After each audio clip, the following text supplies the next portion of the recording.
cet atelier sera consacré au partage d'expériences sur les différentes dispositions réglementaires et juridiques qui sont prises au niveau des pays participants. Et je rappelle que l'atelier réunit tous les pays francophones d'Afrique.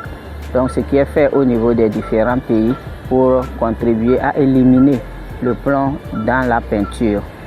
Et ensuite, une feuille de route sera élaborée pour poursuivre le processus pour que le plomb soit complètement éliminé dans la fabrication ou dans le processus de fabrication du plomb d'ici 2050.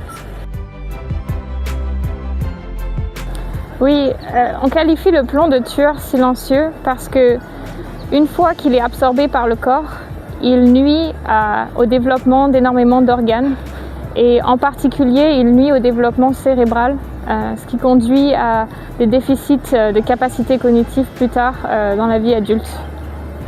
Et on le trouve naturellement dans l'environnement, mais il est également utilisé dans beaucoup d'industries, notamment la peinture. Et c'est une des sources d'exposition au plomb sur laquelle se focalise l'IP, parce que c'est la source d'exposition la plus documentée et la plus évitable. C'est-à-dire qu'il existe des alternatives au plomb pour l'industrie.